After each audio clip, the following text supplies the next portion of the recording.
Estamos de volta com o Jornal do Rio e ao longo dos últimos dias nós noticiamos por aqui um homem que estava se vestindo de gari para cometer crimes nas zonas norte e sul do Rio de Janeiro. Pois é, hoje ele fez mais uma tentativa, mas dessa ele não saiu impune não. E um detalhe curioso sobre essa prisão é que depois que os agentes conseguiram levar ele para a delegacia, descobriram que ele cumpria já uma pena por furto. Quem tem informações sobre esse assunto para a gente agora ao vivo é a repórter Marcele Setúbal, que acompanha aí os detalhes dessa investigação. Boa noite para você, Marcele. Thaís, boa noite para você, boa noite a todos. O Marcos Felipe Serafim, de 29 anos, foi preso hoje e, como você disse, ele já cumpria a pena no regime semiaberto por furto. Ele é acusado aí de roubar estabelecimentos nas zonas norte e sul do Rio de Janeiro, inclusive foi preso hoje tentando assaltar aí um posto de combustível em Vila Isabel, na zona norte do Rio de Janeiro. Mais cedo, inclusive, ele já tinha feito um assalto em um outro posto de combustível, dessa vez no bairro do Jardim Botânico, na zona sul da cidade. E nessa prisão dele, Thaís, ele estava usando uma arma de brinquedo. Quando ele foi preso, foi levado para a delegacia, ele disse ali em depoimento que ele usava esse uniforme da Conlurb porque ele já trabalhou na companhia antes de ser preso pela primeira vez. Thaís. Obrigada, Marcele, pelas suas informações. Só lembrando que essa informação chegou ao Grupo Bandeirantes através da participação de um ouvinte da Rádio Band News FM, o Jorge Schweitzer. E a prisão também foi informada por dois ouvintes, a Anderson Damasceno e também o Ricardo Serra. Vamos mudar de assunto, vamos falar mais uma vez da situação da Muzema, na zona oeste do Rio de Janeiro. Hoje a Polícia Civil cumpriu mandados de busca e apreensão por lá. Um dos suspeitos prestou o depoimento ali, a informação, a investigação é de que milicianos estariam construindo esses imóveis, mas não só aqui no Rio de Janeiro. A polícia agora investiga também a atuação dessa quadrilha no Nordeste, na Paraíba e também em Pernambuco. Nessa ação de hoje, ninguém foi preso. Agora a gente vai fazer uma rápida pausa, eu te espero no próximo bloco para falar sobre mudanças no BRT. Agora, carros especiais serão destinados às mulheres. Vamos ver se essa medida já foi cumprida no 1º de agosto. Jornal do Rio.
Estamos de volta com o Jornal do Rio, infelizmente, para falar de mais uma jovem, agora uma adolescente de 13 anos, que foi baleada enquanto ia para a escola no complexo do Chapadão. Quem tem informações para a gente sobre esse caso é o repórter César Cavalcante, que tem todos os detalhes dessa ação. César, boa noite para você. O que você pode contar para a gente?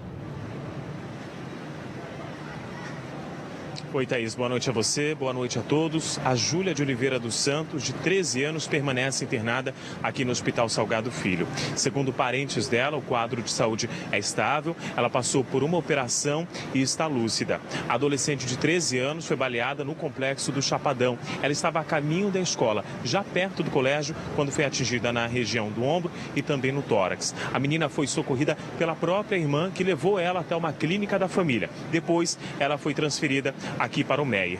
Desde cedo, moradores da região relataram ouvir bastante tiro por lá. A Polícia Militar informou que fez uma operação no complexo do Chapadão e os policiais chegando à comunidade foram atacados a tiros. Thaís. Agora, César, com essa informação, já chegamos a quantas vítimas de balas perdidas esse ano aqui no Rio de Janeiro? Pois é, Thaís. Começando já o 5º mês do ano, 53 vítimas de balas perdidas só nesses primeiros 4 meses, né, digamos, do ano, segundo o levantamento da Band News FM. É um número bem alto, Thaís. Muito significativo. César Cavalcante, obrigado pela informação. A gente continua falando sobre jovens que foram atingidas por balas perdidas. Agora a informação chega de uma outra região do estado. A gente sai da capital, chegamos agora na Baixada Fluminense para falar do caso da Daiele. Ela tem 16 anos e se recupera. Acompanhe a reportagem. Ainda com tampão em um dos olhos, Daiele André Nunes, de 16 anos, tenta retomar a rotina. Ela foi vítima de uma bala perdida há uma semana, quando seguia para um passeio da escola no bairro Imbariê, em Duque de Caxias, na Baixada Fluminense. Quando foi ferida, acontecia uma operação da Polícia Civil na região.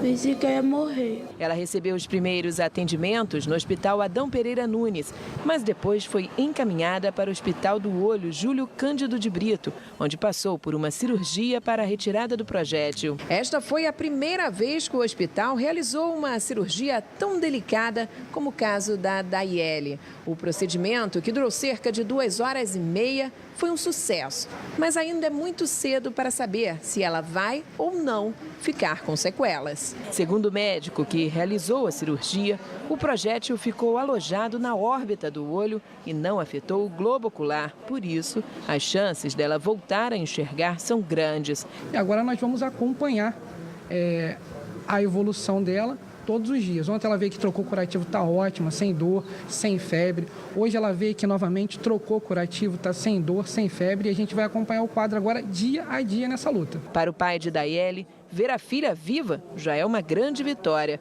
Eu pensei que eu ia perder um pedaço de mim, a minha filha. Mas agora, o que ele mais torce é para que a menina se recupere logo e realize seus sonhos. Eu quero ser fotógrafa da Marinha.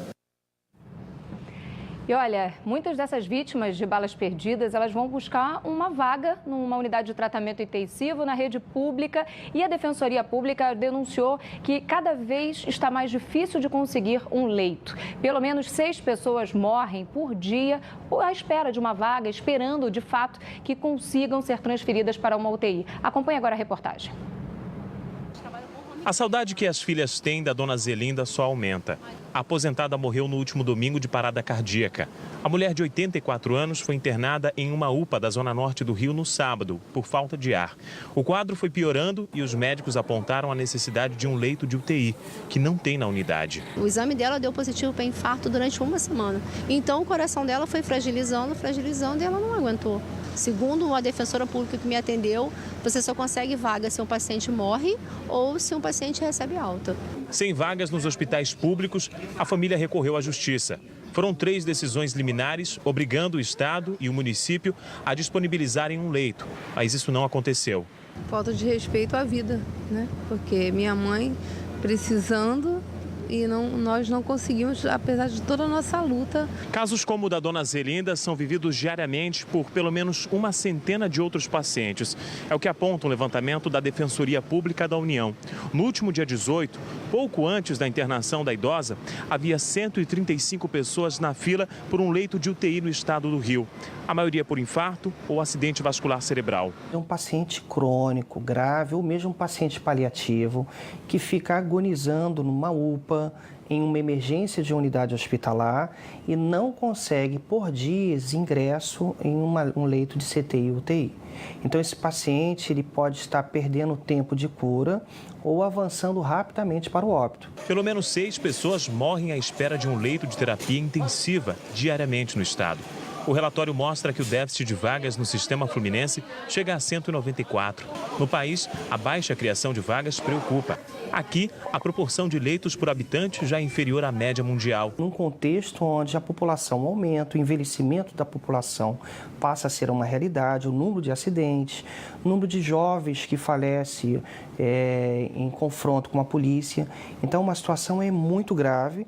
E é preciso que o Ministério da Saúde adote uma política de curto prazo para expandir o número de leitos de CTI e UTI no país.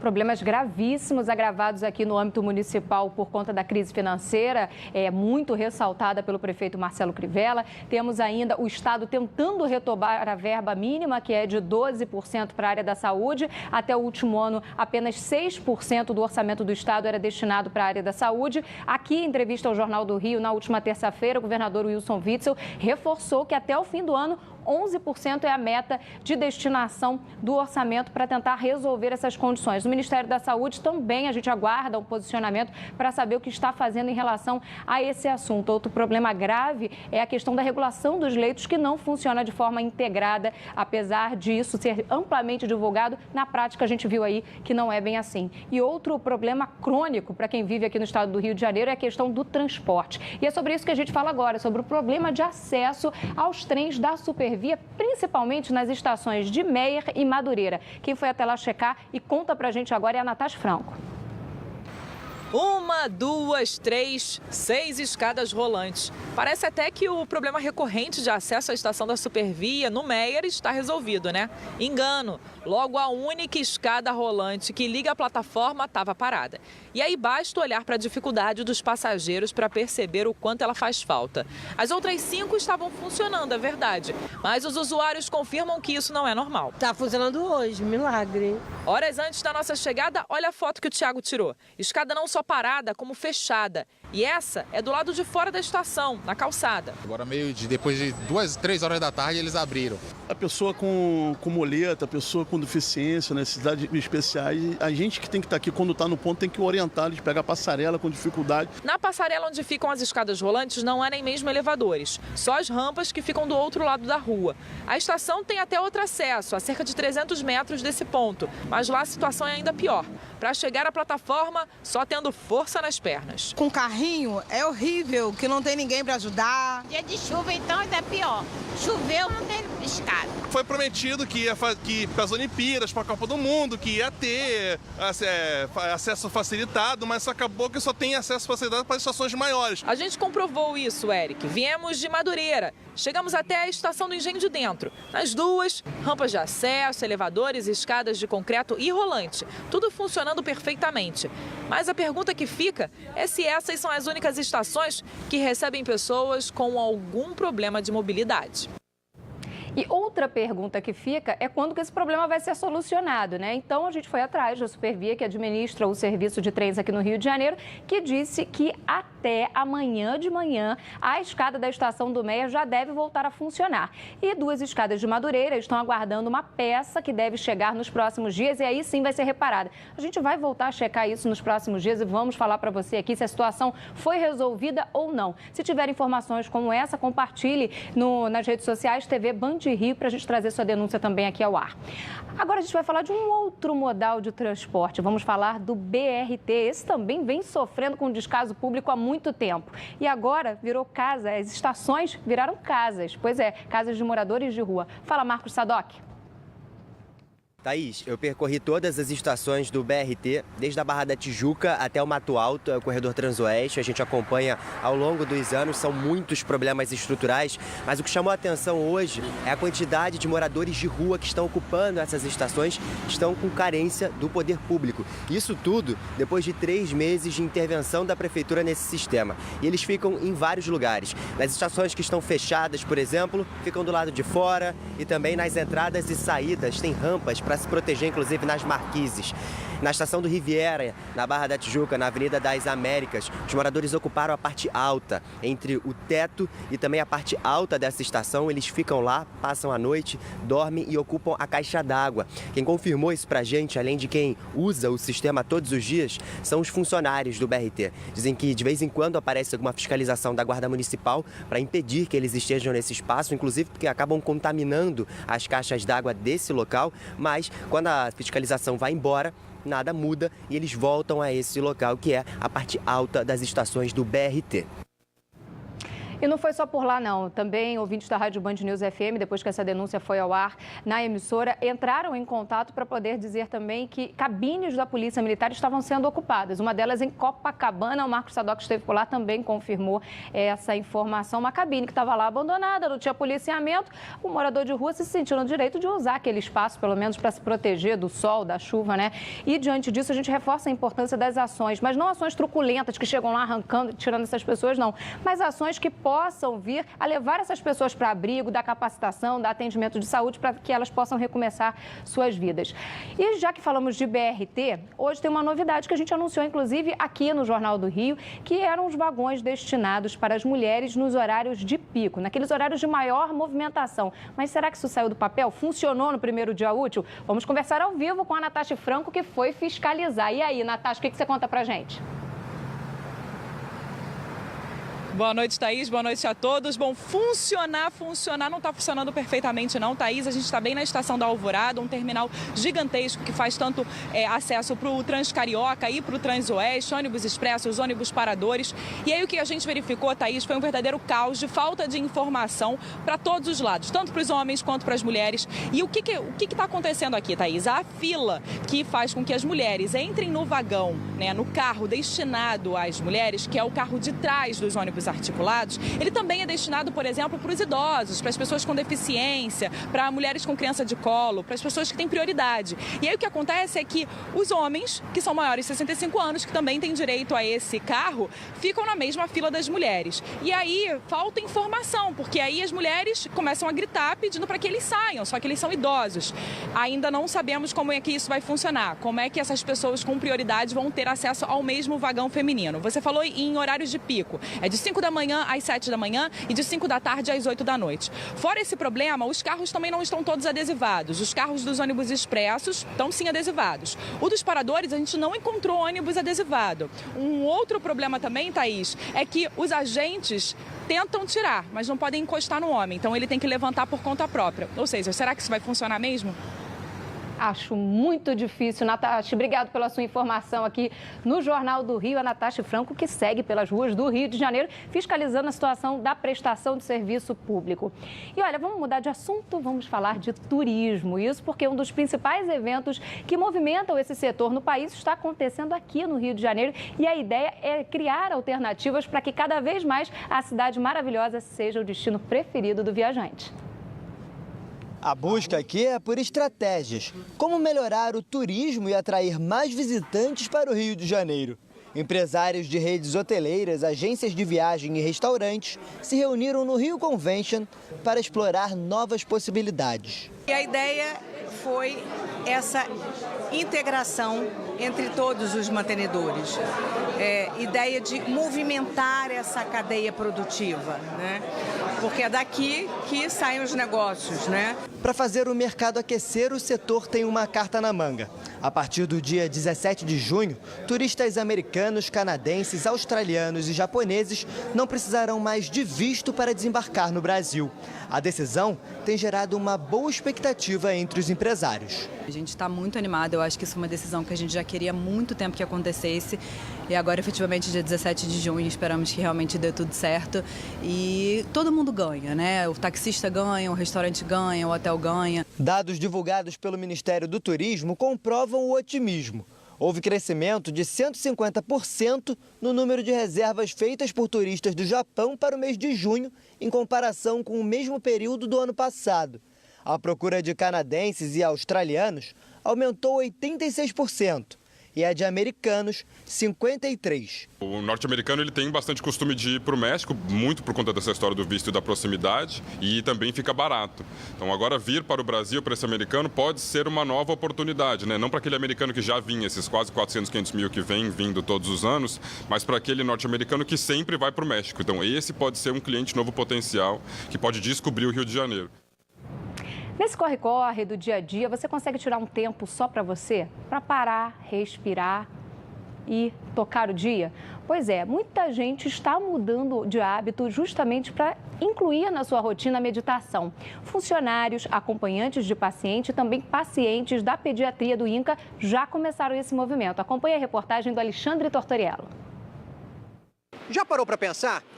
A gente passa o dia inteiro preocupado com a hora, de olho no celular, correndo de um lado para o outro e geralmente com muito barulho no ouvido. Receita perfeita para o estresse? Pode até ser, mas ele nem se compara ao de pessoas que convivem com pacientes com doenças graves. Para tentar aliviar um pouco dessa tensão, o Instituto Nacional do Câncer está fazendo com que as pessoas prestem atenção à respiração. As sessões acontecem toda quinta-feira. A ideia de tentar esvaziar a cabeça e não pensar em nada foi do Dr. Carlos José, que pratica meditação há 15 anos e viu que ela poderia deixar o ambiente mais leve para todo mundo. A capacidade de você olhar as coisas com mais otimismo, perceber que a capacidade de solucionar problema também fica melhorada. O projeto começou há 2 anos com os funcionários. Depois foi ampliado para acompanhantes e pacientes da pediatria. No início das atividades, era muito difícil trazer os pacientes, os pais para cá, para o horário da meditação. E hoje o que nós vemos é que eles vêm, assim, já esperam pelo momento da meditação. A iniciativa faz toda a diferença para as mães, que ao contrário das crianças, têm a noção da gravidade do problema. O que você vai fazer aqui no hospital? Eu brincar. Como muita gente, Stephanie começou com o pé atrás. Não queria nem ir. Agora, na terceira, eu já consigo ficar uns 10 minutos de olho fechado. Eu fico mais tranquila. O desafio agora vai ser continuar praticando em casa. Depois de 16 dias, Bernardo, felizmente, está de alta. O que você quer fazer quando chegar em casa? Eu quero ver na televisão. E conseguiu se ver na televisão. Bernardo, um beijo para você. Depois do intervalo, vamos falar sobre futebol e também a série O Rio pelos Cariocas. Eu espero você. Jornal do Rio.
E olha, hoje teve sorteio da Copa do Brasil. Eu já vou adiantando que Flamengo e Fluminense vão ter 2 pedreiras pela frente. Conta pra gente, Roberta Barroso.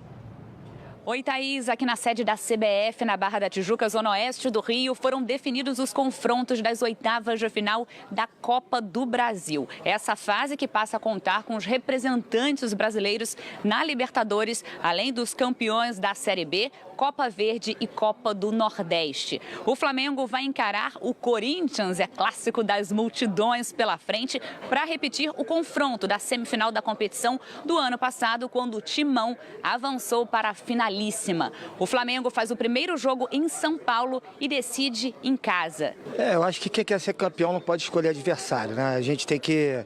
O Flamengo tem um time à altura para jogar com o Corinthians de igual para igual, melhor. Eu acho que o time do Flamengo hoje superior, tem que provar isso dentro de campo. Já o Fluminense encara o Cruzeiro, atual campeão da competição. O Fluminense joga a primeira em casa e decide fora. Acho que não tinha muito para onde correr, né? São do outro lado do grupo A, são 8 grandes clubes.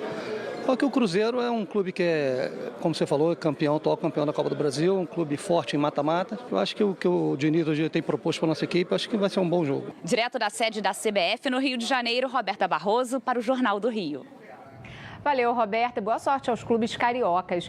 Vamos agora para aquele momento de respirar, de relaxar. A série O Rio pelos Cariocas hoje vai contar a história de gringos que viraram cariocas de coração. Bob Nat Carney é britânico, mas está no Brasil há 40 anos. Aqui é a minha casa, aqui é o meu coração. E como eles falam, cidade maravilhosa, é isso mesmo. Seixi Roma é nova-iorquino, chegou há 6 anos por aqui. Eu vim aqui, eu estava procurando o sentido da minha vida. E eu me encontrei aqui. Independente do sotaque, os dois se consideram cariocas. Criaram raízes. Bob tem uma pousada que acabou virando o point da noite carioca. Até na hora de construir o ateliê, que virou a casa dele e hoje recebe gente do mundo todo, ele se inspirou no Rio. Fiz uma casa que aqui embaixo tem os colunas como árvores geométricos para reproduzir a Mata Atlântica, está 30 metros atrás de mim. Depois você vai para cima. Sabe como meus arcos são? São romanos? Não, são assim. Como as montanhas em volta, com pão de açúcar. O Sei também decidiu agregar ainda mais a cultura do Rio. Criou uma pizzaria que tem a cara de Nova York e um restaurante com gostinho asiático, referência da infância dele. Se apaixonou pelo jeitão do Rio e acabou se casando com uma carioca da Gema. As pessoas me receberam como alguém que estava fazendo alguma coisa para somar com a cultura da cidade, para fazer a cultura da cidade mais heterogêneo. Porque aqui é assim, né? Estamos sempre de braços abertos para tudo e para todos. A mistura de culturas que já virou marca do carioca. Eu tô adorando essa vida. O único perigo nesse lugar é de ficar preso aqui como eu. Não é difícil se apaixonar, né? Porque ser carioca é muito mais do que ter aquele nome do Rio de Janeiro na certidão. É uma coisa de alma, de coração. E com essas belas imagens do Rio de Janeiro, eu me despeço de você e te faço aquele convite de todos os dias. Eu te espero amanhã, às 10 para as 7 da noite. Um beijo, até lá!